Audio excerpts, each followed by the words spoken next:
Hello, I'm Paul Pirello, and welcome to the Philly Factor. There's a historic site in Philadelphia which played a very important role in America's battle for freedom, and yet it may not get all of the attention that it rightfully deserves. Fort Mifflin, known originally as Fort Island Battery and Mud Island Fort, sits on the Delaware River in the shadow of Philadelphia International Airport. It is accessible by vehicle, and paying a visit to Fort Mifflin is really like taking a step back in time. It was the valiant efforts of the soldiers at Fort Mifflin that held the mighty British Navy at bay, providing General Washington and his troops time to arrive safely at Valley Forge, where they shaped a strong and confident army to battle the Redcoats. In November 1777, the largest bombardment of the Revolutionary War played out on the Delaware River at Fort Mifflin. But Fort Mifflin's role in the history of the United States was not just confined to the colonial period, but played a part during the Civil War, during World War I and World War II. Elizabeth Beatty is the executive director of Fort Mifflin on the Delaware. Beth, I want to welcome you to the Philly Factor. Thank you so much for the invitation. I visited Fort Mifflin a number of times, not recently, but I remember as a young kid in my scout troop going to Fort Mifflin. And it's a different experience, Fort Mifflin, than going to Independence National Historical Park, where you see the Liberty Bell and you go into Independence. I mean, this is a battleground right in the city of Philadelphia. It is truly one of the best kept secrets. I'm hoping after the show that it's not so much a best kept secret. We're working very hard to make it not so much a secret. But you're exactly right in that Fort Mifflin is a battlefield. It is where young men fought and died to bring forth a nation that's based on the ideals that were discussed and ratified down on the historic area in Center City. So we are a level removed, but we're where it was made true, where it was made real. The ideas came forth. It's funny because sometimes if you're flying in to Philadelphia, Philadelphia International Airport, and especially, I guess, I don't know if they're native Philadelphians, people from Pennsylvania, South Jersey, or they're visitors, but many times they look out the window and they see Citizens Bank Park and they see the link, and then all of a sudden they'll say, what's that there on the river? Because of the, I guess, is it the Pentagon? It's a star shape. Star shape, right. Yes, and we actually get a lot of foot traffic through the fort. I don't know, we standardly ask, how did you hear of the fort? Sure.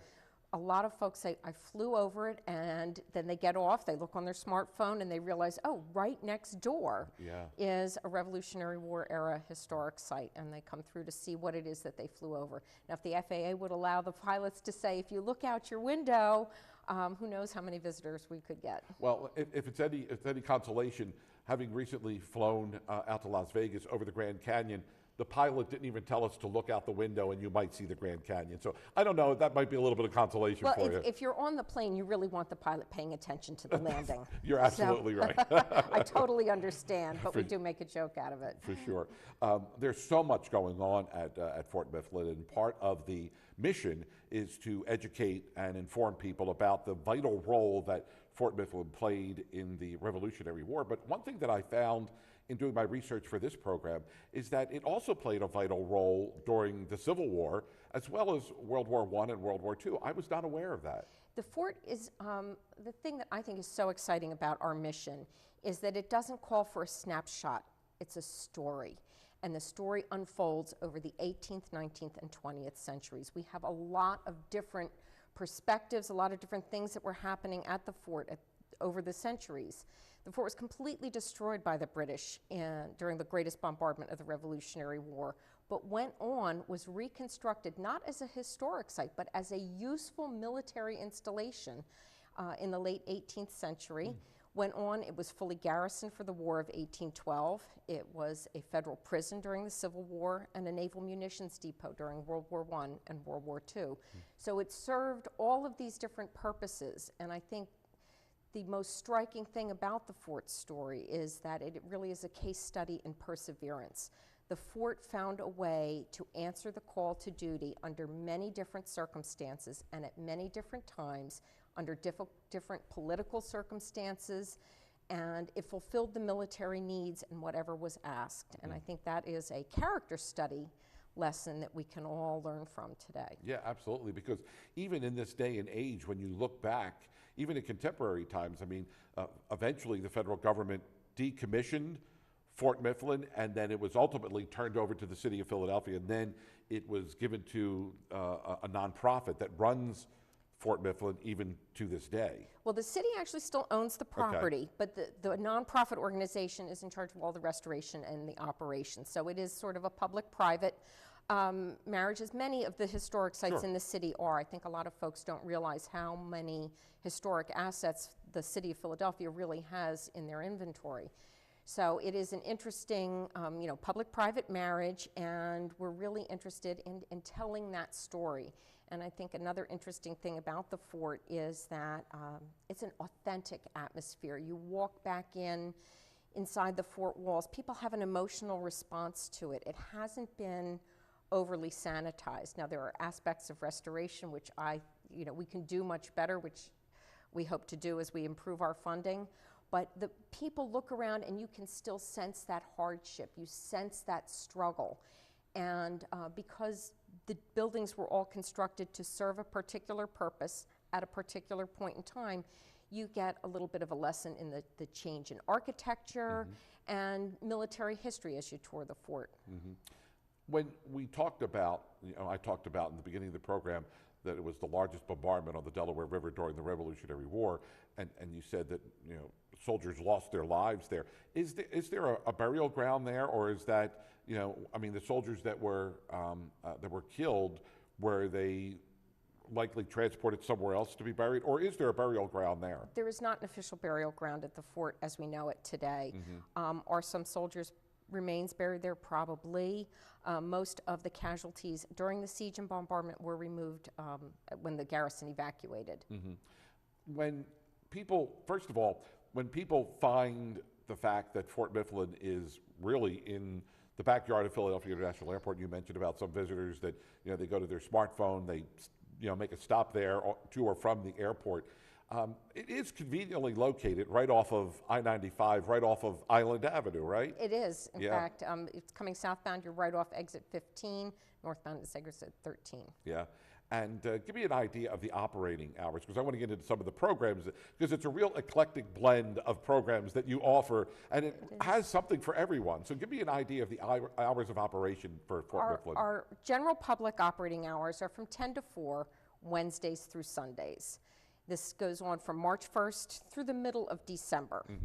Between the middle of December and March 1st, and on every Monday and Tuesday, we're by chance or appointment. So if you would like to come visit during those days, just give the office a call, because chances are, if someone is there, we're happy to let you in. All right, and of course that phone number, as well as the website, we'll be putting that information up on the screen as we continue here on the program. You offer guided tours, living history programs, and whether it's a school group that wants to come in and tour the fort, or if even a scout troop wants to come in and do a sleepover, that's another type of program that is available at Fort Mifflin. We have a really terrific menu of program options, from public programs, which include our general public hours, our menu of living history events. We do between 12 and 15 per year, hitting all of the time periods of the fort's service. Bringing to life various aspects of that point in time. Some of the things that we present are not actually what was going on at the fort, but what was going on in the larger context of the world at that time. Then we have school groups, and they come year-round, and they can do a guided tour with a uniform and weapons demonstration and a cannon demonstration. And I understand you get to shoot the cannonball every once in a while? Well, once in a while I do get to fire the cannon. Probably one of my favorite little side benefits of the job. Who doesn't like a little black powder now and then, right? Yeah, exactly, yeah. So the school students can come. They do a uniform and weapons demonstration, guided tour, and we have add-on education programs. All of this is directly standards-based, supports their social studies curriculum. You can do Revolutionary or Civil War soldier life, flag history, and a program with really growing popularity right now. It's aimed at middle and high school students, called Blood, Sweat, and Tears, Civil War Battlefield Medicine. Interesting. And again, all of this information, you could go online and find this information out, and we have the website that's up on the screen during the program here. Another program that you offer is, I guess, paranormal tours or trips or experiences. And so, look, given the history of Fort Mifflin, yeah, chances are, they say, if these walls could talk. So Tell me a little bit about these paranormal visits that people can make to Fort Mifflin. We have an interesting assortment of paranormal programming. Fort Mifflin was one of the first sites to allow the public to come in and perform these kinds of investigations. We've been on many different TV shows, most popularly The Ghost Hunters. And this is a increasingly mainstream aspect of heritage tourism. And the fort was really a leader in this specific genre.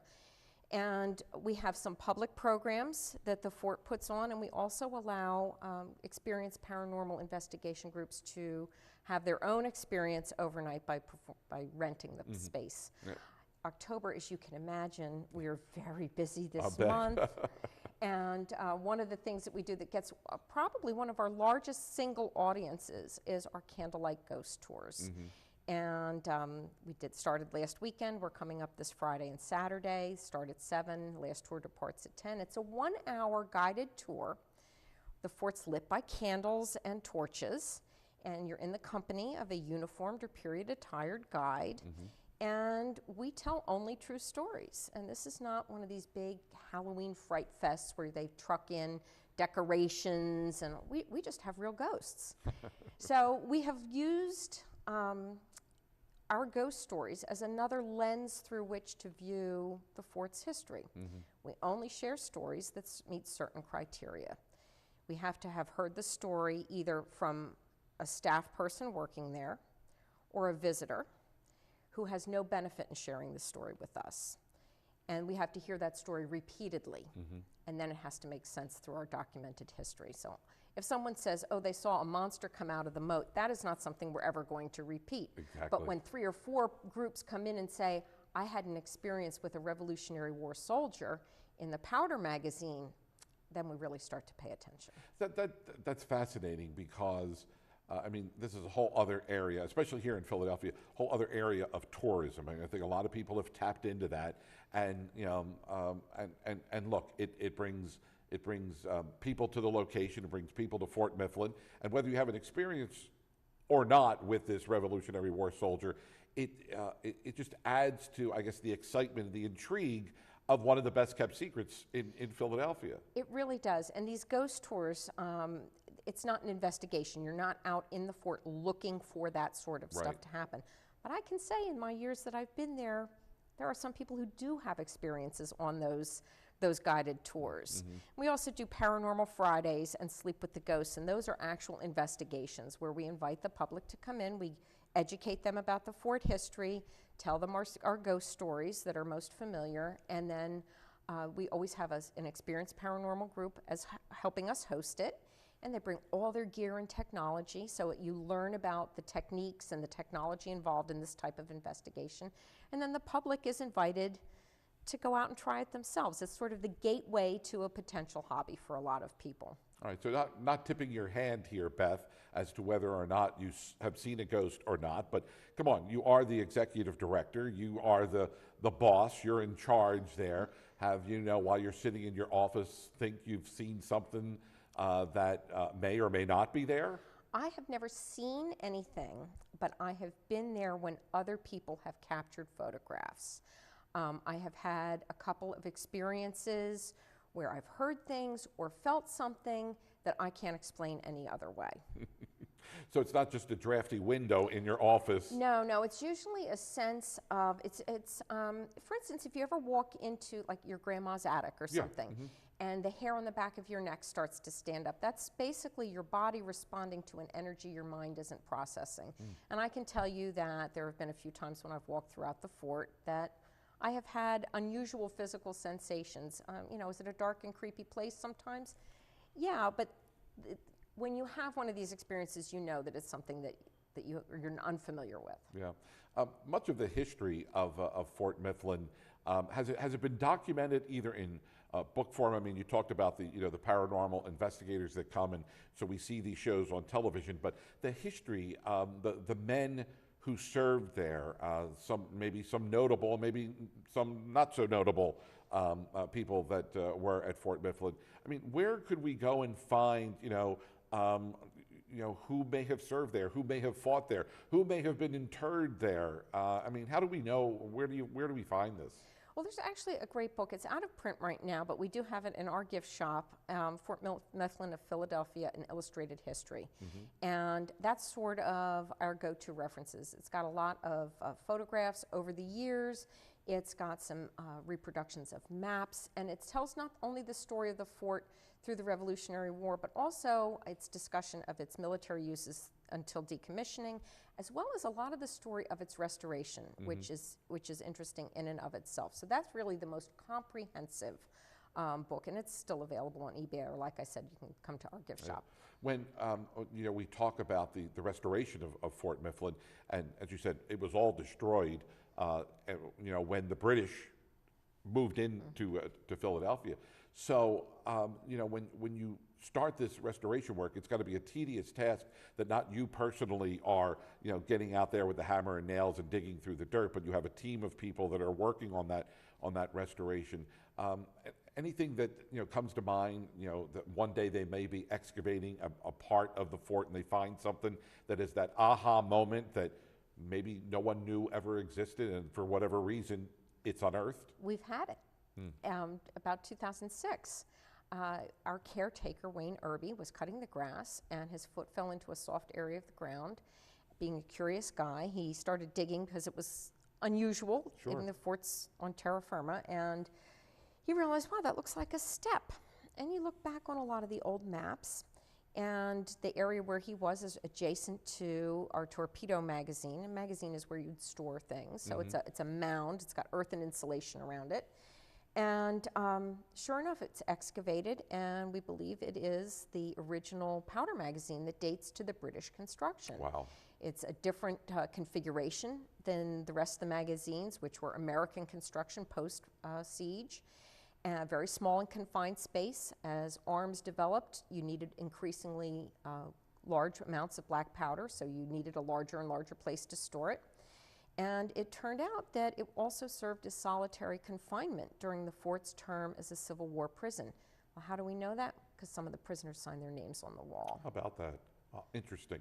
And so if anybody has a fleeting interest in history or a real desire to delve further into maybe some of those names that are on the walls there, I mean, it's an open book. I mean, people could go and really experience for themselves, and not only spend an hour or 2 or 3 at the fort, they could take this home with them and continue their research at home, whether it's a passion or it's a hobby or they want to make a career out of it. Oh, absolutely. And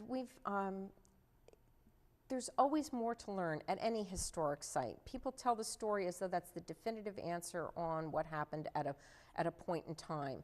But I really believe that there's always that one little nuance, one little piece of a primary source somewhere that can shed light on the situation, and it might change the whole tenure of the story. There's always more to learn, and history might have happened in the past, but your discovery of what it was is ongoing now. Absolutely. It's remarkable that this location on the Delaware River continues to exist and thrive today, because it could have easily been forgotten. Oftentimes when things change hands, the federal government decommissioned the fort, turned it over to the city. It could have just sat there for years, decades, a lifetime, and it could have just become nothing but, overgrown with trees and weeds. And just to think what an important part of our history, not only because of the Revolution, but also the role that the fort played during the Civil War and World War I and World War II, it would have been lost. It would have been. And the early efforts are largely credited to volunteers, especially the Shakamaxon Society, which has gone on and is now the Old Fort Mifflin Historical Society. And really, really instrumental in the early years is Nick Biddle, and he just passed away a little over a year ago. But it was through his leadership and his extending himself both mentally, financially, and really generating a lot of support for the fort that the initial restoration was able to be undertaken. So it really was from personal interest and personal investment of a lot of time and energy. And some of these people are still involved today. Wow. we talk about any organization is as good as or as great as its volunteers and its staff, and much of what you're able to do as the executive director really is because of all the people that donate their time, their effort, and their money to the mission of preserving the story of Fort Mifflin. That's right, that's right. We are a real, and as a matter of fact, this is one of the projects we're working on right now, is really crystallizing some of the volunteer job descriptions that we have, so that we can really best match people with their energy and enthusiasm with the things that we really need to accomplish to help move the fort as a whole forward. Yeah. I want to mention your website, which is fortmifflin.us. That is correct. And you also want to thank SBDC for the new website design. Absolutely. Sagan Medvac and his team at SBDC have been so awesome. We are really, really excited. The website is vibrant. It's very interactive. I can tell that it's working really well because we're getting many hits off of the Contact Us page every day. Our online ticket sales have gone up, so it's really a testament to how meeting your contemporary visitors in a contemporary fashion can really help your business. Absolutely. And again, that's fortmifflin.us. And you can also go on Facebook. It's facebook.com/official Fort Mifflin info. And you can find more information there. You also, Fort Mifflin has a Twitter account too. We do. We're in the 18th and the 21st century all at the same time. It's amazing. And that's at Fort_Mifflin. And you can find out more about what they have going on at Fort Mifflin. You also have your flagship event that comes up is that in January? It's in November, November, actually. okay, so it is coming up soon. Okay. The second full weekend in November, it's Siege Weekend, and this is 2 entire days of marching back in time. And the reenactors will start to arrive on Friday afternoon, and the fort just comes alive. These folks, a lot of them will be spending the entire weekend. British soldiers, American soldiers, we've got Continental Army, we've got militia, the Scottish Highlanders. It's a spectacular event. There are 4 scripted battles. The public watches from on top of the fort walls, and the battles, each one is a little bit different, and over the course of the 4 battles, it tells the story of the siege. Now, of course, we don't have the British Navy out in the Delaware River anymore, but the British will advance. They ultimately win, but it's really a memorial to what went on there during the actual siege. And we've really expanded the living history aspect of it so that there's, especially for the camp followers, primarily women, they all bring activities now to share with the visitors. There's open hearth cooking. The Army had to eat somehow. And some domestic activities that are demonstrated. All the different uniforms, the different muskets, cannon demonstrations. There's so much to see and do. We also offer a scavenger hunt at almost all of our living history events, and this is designed to promote interaction between visitors and participants. These reenactors that come out and help us out to present living history are sharing with us and with the public their extensive personal collections. These have been accumulated over a long period of time and are very expensive. And to have the opportunity to initiate a conversation between a visitor and the reenactor, everybody wins under that circumstance. It's amazing that, again, we talk about everybody from the reenactors to the staff to the guy who's responsible for maintaining the grounds, that everybody is so committed to moving the story forward of Fort Mifflin. And all the programs that you offer, I guess, you're not randomly deciding, oh, this sounds like a good idea to do, that you really choose programs and incorporate programs at Fort Mifflin that match the integrity of the fort. So you're not just doing things for the sake of doing things, but really paying honor and tribute to the fort during the Revolution, the Civil War, World War I, and World War II. Absolutely. All of our public programming is very mission-driven. We were one of the only sites in the Philadelphia area to present a program related to the War of 1812. Why? Because the fort served during 1812, and that's in our mission statement. And some of this group of reenactors invested in the uniforms to help us out, and this is no small undertaking, but it's really, really meaningful. For people that may have visited Fort Mifflin, do they come back time and time again because there's always something new to do, always something new to see? I hope that's the case. We don't really have an effective system for tracking a lot of that. We do make a point, we have staff circulate at all the events, engaging with the visitors in conversation. What brings you here? Have you been here before? Are you a member? And we do find a growing number of repeat visitors. Some of our greatest ambassadors are our school students that come to visit us, and the scouts who come for the overnight programs. They will come back with their families to experience a living history event or come to watch the planes land. That's right, because sometimes they do fly right over, depending on the flight pattern, they do fly right over Fort Mifflin. We like to say you can tell if the pilot is nervous. Again, if you want more information about Fort Mifflin, we invite you to go to the website, fortmifflin.us. And also on that website, correct me if I'm wrong, there is there's a link there for educators, for teachers, because oftentimes teachers in this day and age are looking to do something a little bit different to engage their students.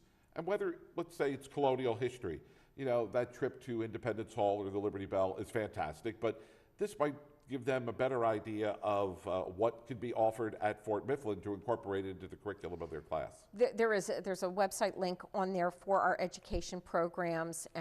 It's got a brief description of each of our offerings, and we can customize these things to age groups and so forth. So it's always good to make a phone call if you're interested. I want to thank you for your time and continued success. Best of luck, and keep doing the great job that you're doing at Fort Mifflin. I got to get back out there. I haven't been there in a while. You surely do, and I think I can take care of that. Okay, very good. And again, just go online. You can find out more information about Fort Mifflin. And again, the website is fortmifflin.us. For the Philly Factor, I'm Paul Pirello. Thanks so much for being with us.